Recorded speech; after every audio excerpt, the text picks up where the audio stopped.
That as a Filipino, I feel it's my obligation to clarify these issues. I don't have no interest for you to buy other people's land, but I just want you to know what is your right and how legally you can go around it. And also need gifts. You have a very good comment left on day 44. It's very interesting. It seems like you have a big A for a brother-in-law. For me, your wife should be the one sorting that. You are as a foreigner in our land should be you're expected not to be aware of what's the traditions. It's also her relations. She should know more about them than you. And what are their attitude? For me, your brother-in-law is jealous of your wife and you because you will be having a better life than him. Now also need gifts about your comment of making a column 2 feet down. But look at what I've done here. This is my old marker. I dig 4 foot down. See if they can dig it out. If you put 2 feet down, they're still possible to dig it out. But knowing as they're lazy to dig it out. I dug it 4 foot down. Look, it remains there. So make it awkward for them to move the markers, because moving markers here in the Philippines is very, very common as bread. People cannot understand what the marker represent. They cannot understand that every land has a master list of measurement in the Bureau of Lands and even in the national records in the land regulatory authority in Manila. So it's registered there what's the measure of the land and who's the current owner. But some ignorant people think that if they move the markers, that is that land. So a lot of dispute in the courts just regarding move markers. Although if you're moving markers found guilty of it, you can be imprisoned. That's only a minimal imprisonment. That's just walk in the park for them. But you know what I mean? You should read the comment of neat gifts on day 44. It's very interesting. And I'd like to make a video about showing you some of the Filipino traits. I'm not only going to show you Filipino roses trait, I'll also be showing you the thorns of the Filipino traits. Because as foreigners, you will be surprised to meet this kind of attitude. So, although some Filipinos will be angry with me because of showing this kind of traits, because when I show the poor areas of Cebu around here, the squatters and all that, I have attacks after attacks of Filipinos who showing that I should be showing the Philippines like a Barbie world, not the real thing. Why am I showing this? Why am I showing that? Foreigners will look down upon us because you're showing the real thing. But like I said, my channel is about the real thing. The roses and the thorns, both. So it will be beneficial for the person who's watching my videos. So I already got a few research that I'll be doing some videos about the Filipino traits that you need to look out for and give you some examples of it. Day 45 of my budget bungalow build. This is my first check of the morning. I'm quite early today because old B just have porridge. Because yesterday, after I went home from filming on the last hours of day 44, I went in and old B was overly sweet. I mean, oh, hello, darling. So I said, are you okay? And normally, because when I go home, he may look up from his Minecraft, or maybe not, but it depends on what he's doing. But yesterday was really overly sweet. Oh, darling, you okay? What do you feel? How's everything? Like, oh, come on, cut the BS. What do you want? Okay. Can we have Indian takeaway? Because I got fed up with your cooking. So this is the reason why you're so sweet to me.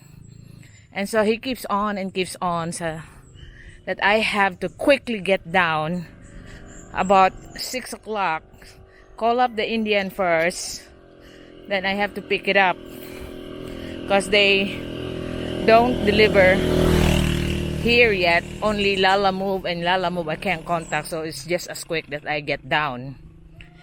So he has his Indian last night, so he has his porridge this morning. So I'm nearing the build now, and I was thinking that all the money I spent here, as I was calculating it, is 60% on materials and 40% is in labor, because the average wage for this build is around 2,000 pesos a day. And so I'm thinking for the next build about the same ratio of 60-40, 60% material. So it does make sense. If I could save the labor, it will be more beneficial to me. This is what they are so far this morning. They have installed the first sheets for the 4 corners, because yesterday old Tony was able to do 2 corners, and then today him and Predo is doing the 2 corners as well, because old Lito is absent.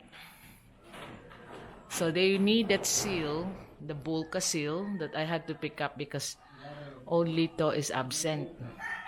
So I'll have to do it myself. So the next one will be the middle part, and then we are finished on the roofing, and they will be back here on the rendering, and it should be done faster. Because if you think about it, why would you have to beautify it when they won't even care that the methane gas will be near to the open fire? So I could already see explosions.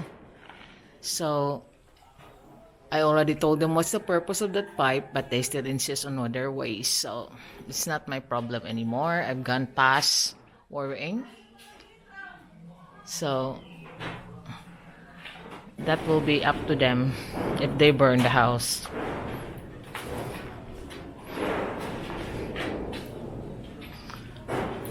So we're getting there. And like I said, as I calculated here on the build, it's 60% materials and 40% is labor. And I was thinking about the next build, because if my budget is 1.5 million for each house, I have to find ways. Like I said to Old B, we should be doing more things with it to save on labor, because labor, if you think, is 40%. That will make a lot of difference, and also satisfaction, because it's now our house for renting or sale. Then it should have the best, not just relying on people. Because when I first built that house before, on the 198 square meter rather, the plan that I showed you, I have about 7 men working on it, and it takes us about 4 months. 4 months to build it. So again, yes, 7 men, but I think it was 5 months to finally do all the painting, the gates, painting everything, and ready to be rented. Because before we even finish, the renter is already interested, so they give us a day that they have to finish it. So I was even hiring Old B to do the painting to make it faster, because I got a date for the renter to move in at first. So I said to Old B, we should be participating more on the next build, because one, he has something to do, not just sitting there on Minecraft, and I know he can do it anyway, especially the electrics. And two, the 40% that I save with the labor can be put on the materials, because 7 men within 5 months will also be calculated if we have lesser people working on the project, and it will just take longer months, but me and him can actually do anything that we can help on the project. So it's the same, and he agreed. So the next one will not be having the same, like we had 7 men before working on it, but it will be more of less people working, and then old B will be participating more. And so I gotta get down in a minute to do some banking, and I'll just pick up the sealant, because I bought 1 liter, but it's not enough, but they still have to seal some of the nails, like put sealant around it, and also the joints. So it has to be done, and I got no old Lito here to do the purchasing because he's absent today, so it has to be me. Anyway, I got a vehicle that can, what is today? It's even numbers today, so I'll use the old banger, because last night I used the other one because it's odd. Now we're almost there, and hopefully this will be all over, then I can have a rest.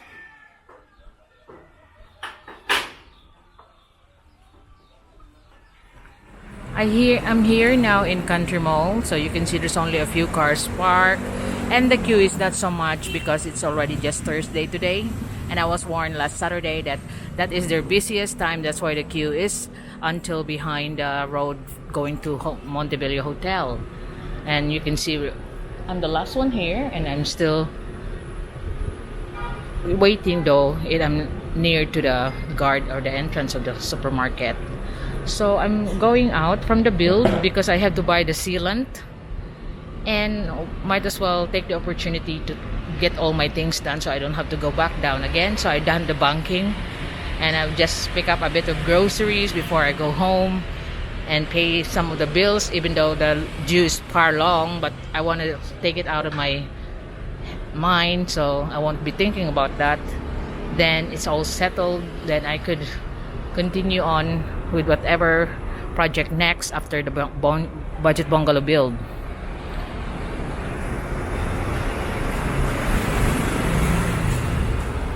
So this is how we queue up here. You can see there's chairs provided by the grocery that you can queue up here and wait for your turn. It'll be only 1 meter apart, but you're not allowed to enter like you don't have a mask, or that's a mask is the one that is necessary. But you can also have, like me, I got my gloves, and of course your enhanced ECQ pass.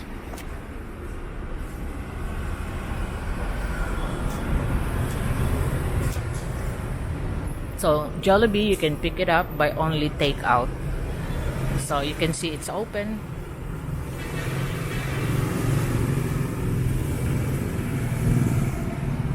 That is the check that they do here. You step on a bleach box, and then they check your temperature and spray your hands, but you're not allowed. You can see that no quarantine pass, no mask, no entry. So this is the safety measure to their mind that they have to impose on all the customers for the grocery. And you can see there's left and right queue of 1 meter distance, but at least they're providing chairs, not just standing up. So there's only 30 people allowed to go in.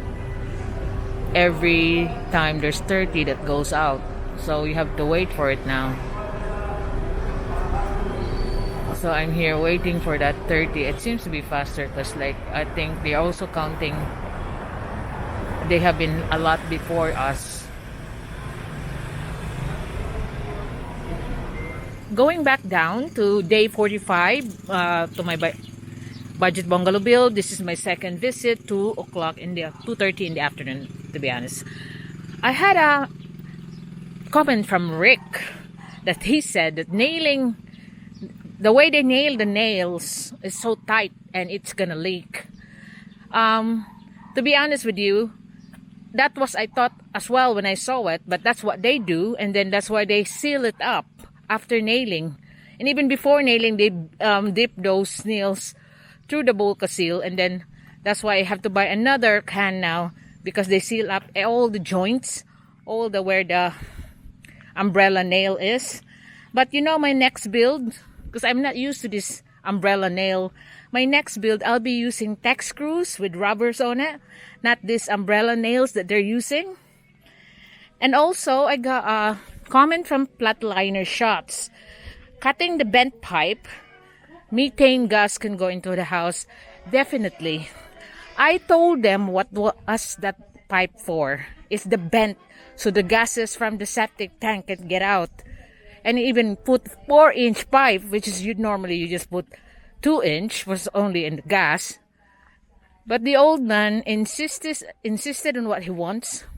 I said, do not put your open fire stove here near the vent because of the methane gas. And guess, you saw it. Cut the bent pipe, put on top of it the open fire stove. I will not be surprised if they have having explosions. But what can I do? Civilization cannot take the jungle out of a jungle man. I just give up on it. And like I said, he's always insisting on what he wants. This is what I mean that they seal the nail there. So that's the bulka seal before they nail it, and they also put it on joints. Some got thinner, bulka seal got them thick. But yeah, I heard Rick that you say it will surely leak, but this has been their proven technique here locally, where they nail it as much as they can, because their philosophy is who will be viewing the roof, who will be watching a roof. So they said as long as it's hold tight, sealed with us bulka seal, then all the joints as well, like that what you can see up there, then that will prevent it. So many houses is built like this. This is not new. I myself is not used to these umbrella nails. I use tech screws. On my next build, you will see what I mean. I use different sizes tech screws. Tech screws got a rubber on top of it. It comes with a rubber, so I don't need to put all this bulka seal. But this is what they do here. And where the joints will be sealed with the bulka seal. So that we are now on the last end of the roofing, so it's all be done. So we will be down to the rendering tomorrow, because I want this all done, so we won't be here.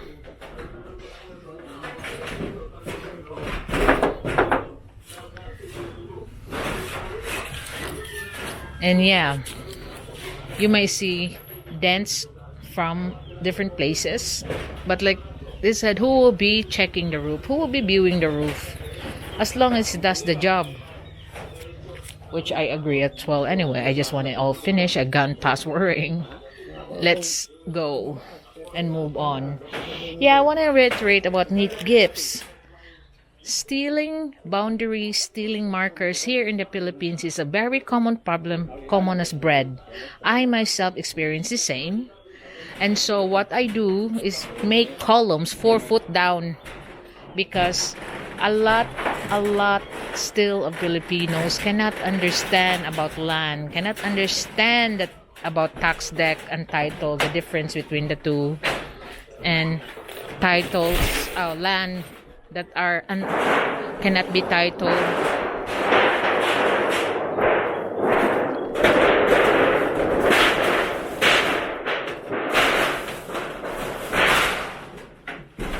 Land that cannot be titled, land that cannot be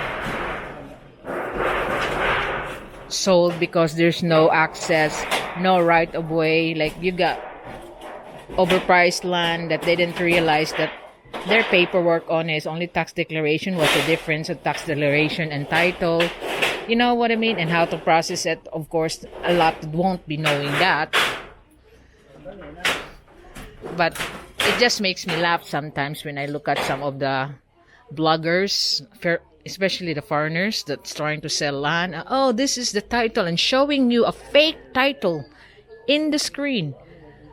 Like, I just look at it once. What he's shown on that, I don't want to mention name. He's shown a title on the screen. Immediately, I know it's a fake title. And the guts that they are selling, they want to dupe other foreigners into believing that they can actually buy land here in the Philippines. That's another thing. I can't. They're trying to, you can buy land in the Philippines, like claiming. Look at that happened to that both foreigners. Before the other foreigner bought the land, he keeps on fighting that, the foreigners can buy the land. Now this foreigner bought the land, and now the father-in-law won't let him have the land, and so now this foreigner that sold him the land said that, no, he don't own the land, it's owned by my wife. Total fraud. And I think there's a big issue between them, that they're still bickering until now. And also, like I said, there's another one, the known business consultant for the foreigners, which is a real big joke. And now she's selling land. One look at it, I know it's a fake document. He got no clue how about land here in the Philippines, and there he's selling it just by word of mouth, hearsays and word of mouth. Have you actually checked the history of that land? And so that's what I mean. So that's what I wanted to reiterate, Mr. and Mrs. Turner. When you come here, you will see how will I explain to you what land you have. And I tell you, you won't have no problem like that, because I will be showing you all original documentations. And I'll also be explaining it to you if you have other properties somewhere else. What's your situation? Because like I said, there's a lot of different categories of land here. And what is the rules regarding who can own it? And if you're a former Filipino or already a natural Filipino, naturally born, and then the one who denounced their citizenship and then come back, what are the limitations before your investment will be jeopardized? Now, it's not only about certain people. It should be for other foreigners who's thinking of buying lots here in the Philippines. Because I see another couple foreigners who is so naive, and I can't find a word to explain this to. It's a couple, English couple that lives in what island they are, and insisting that they can buy house and lot because it's on a condo title. Common sense will tell you, if a Filipino buy that, what it will be, a condo, house and lot, a condo. So why you are exempted from the Constitution and not the others? So it's just common sense, but these two are so naive, believe what the agents say, and then professing it to other foreigners that they are special. They're out of the Constitution where everybody else is there. I mean, come on. Do not put other people at risk because of the knowledge that you share which is not verified. And I've seen the comments in their I told them before, and then they come back to me that I'm trying to I'm a killjoy for their happiness of buying a house and lot. I'm not a killjoy. I'm telling you, don't waste your money. It will be taken away from you because it's not legal. But I see some other foreigners who knows the rules telling them as well. But they won't listen. They insist that they are special. Out of the Constitution, they can buy a house and lot.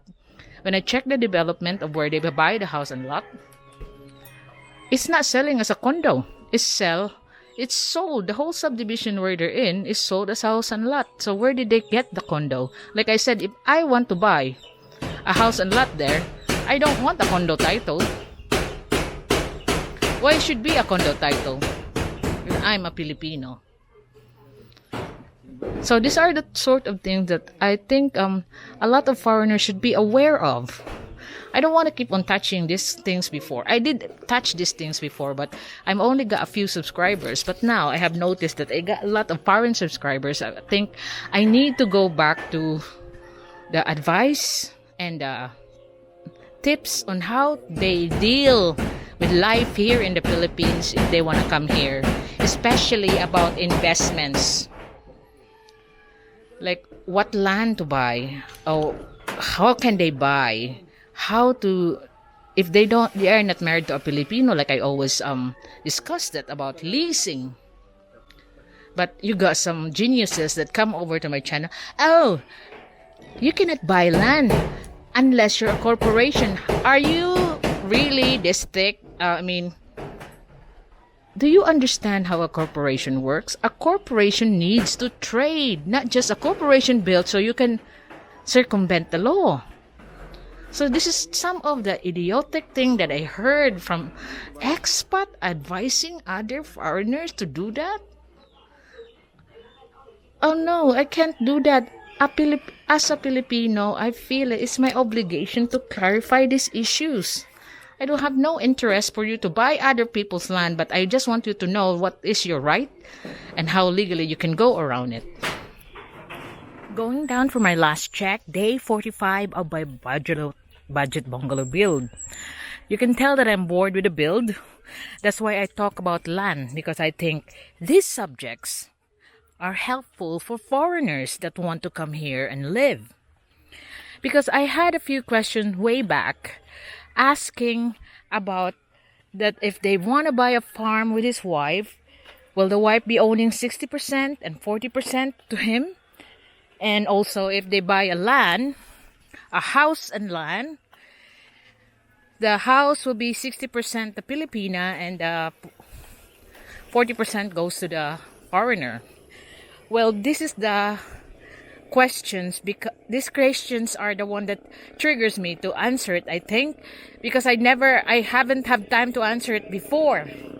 But now that it seems to be a few of them coming in about the same subject, and although I touched on this subject before in my old videos, but these are new people that discovered my channels, new foreigners, and they have been going to other channels where they can see someone, as long as you're married, you got 40%, 60%, like those kind of lies, this kind of ignorance. So I'm generally speaking now, foreigners cannot own land.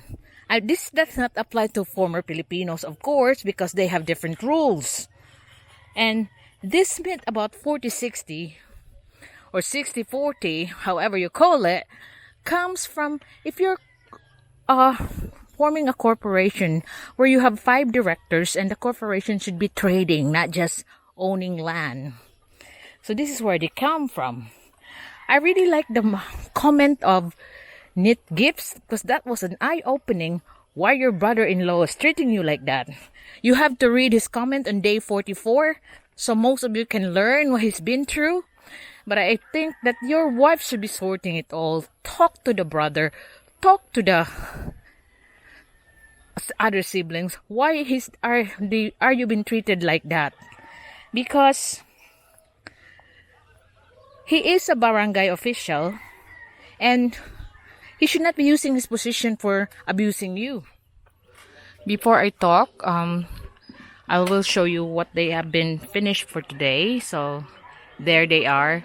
Just just finishing riveting the edge of those the one that they covered, the plain sheet that covers all the joints inside, and they're riveting the folds on it. But I think they have finished it, and they will be having different jobs tomorrow. The roof are all done. That you can see in here, that is now darken up. So there's no more gap inside.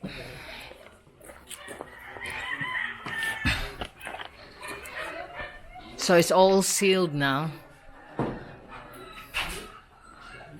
So they will be on the rendering tomorrow. So we can move on now. So there's no more gap that I see. They're just riveting the edge. Perhaps the other edge, there's 4 corner edge, have already been done. So this is what we are. It's quite dark on this one because the house is still there. But when I have my wall, the house will be still dark. So this is what you see in every room. And now it's all protected inside. The sun can go through, the rains can't go through.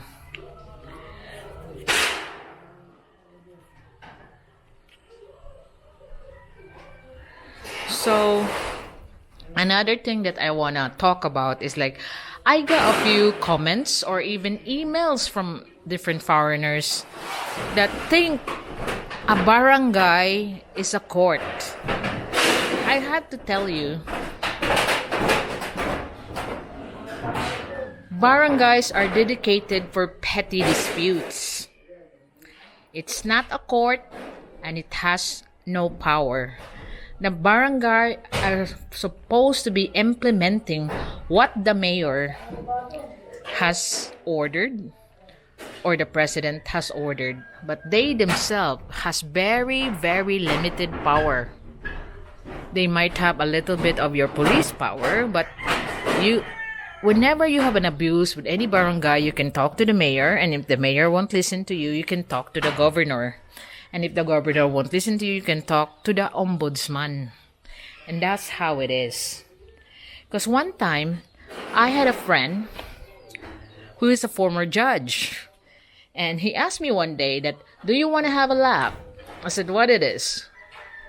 He said, I'm going to the barangay because I had a summon.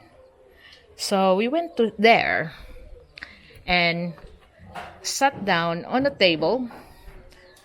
Although he just told that I'm part of the party, so I was allowed in. So we were there,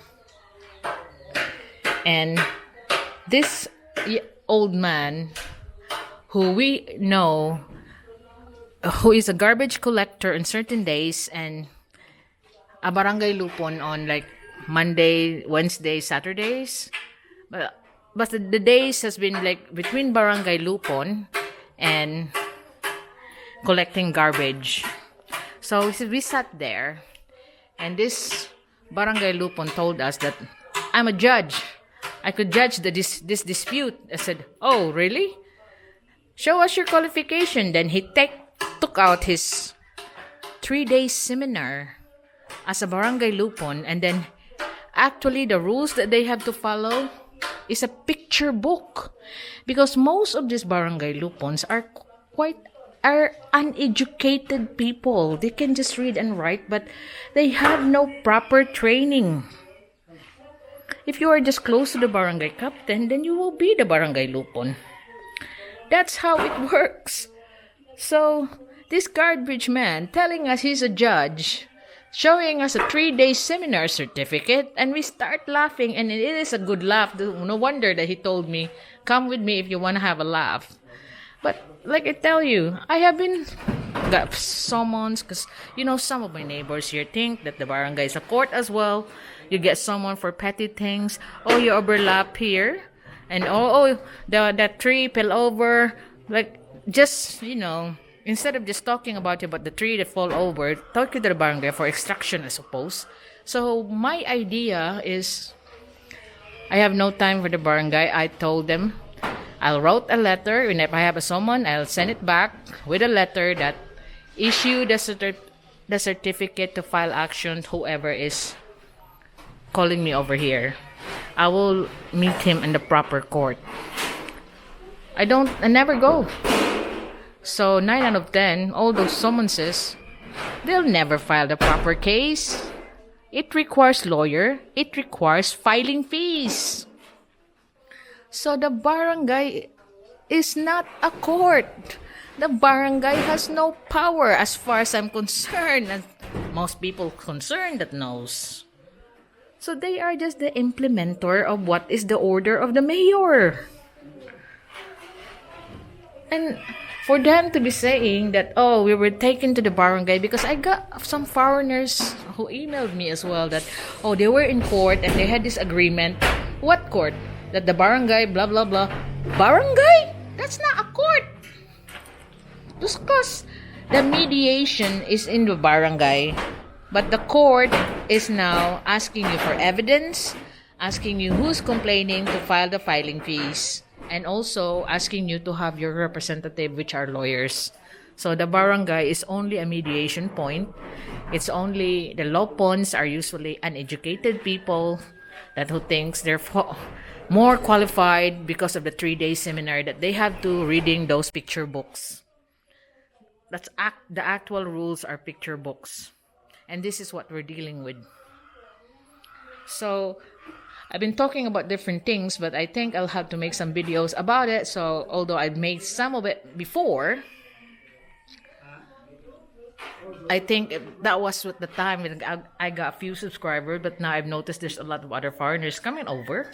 Then I think, since I will not be building on Saturday and Sunday, I will have a few, might be an advice video put in of how to deal with this, and what you have to be aware of the Filipino culture, the Filipino ways, as a foreigner who wants to live in the Philippines.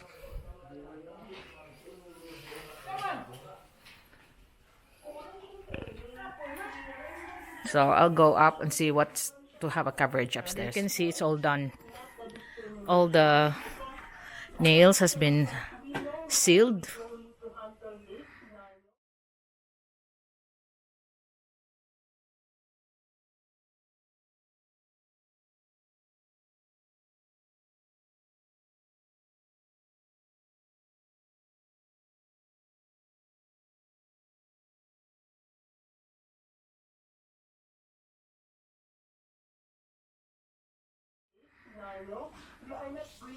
And then all the corners has been riveted. So all the joints as well, you can see it there, where they have joined something. They seal it up with that bulka seal.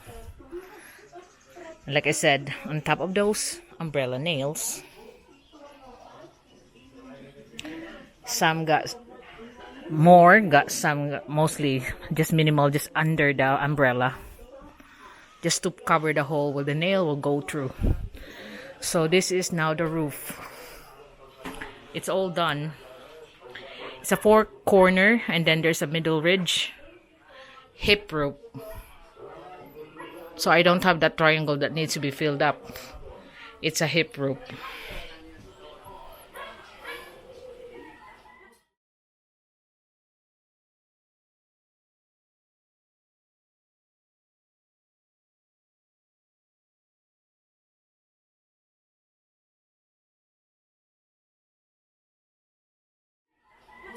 So that's the joints, and that's how they seal it. So this is how they're used to, because if you look at the old couple's house, that's all they're used to as well. So there, I'll just let you have a good view. And that's the first corner. I can't go up there. I'm looking at it on the house of the old couple, the old house that we'll be destroying soon. So this is it. Roof done. Go to the finishing tomorrow. I mean rendering. We call it finishing over here.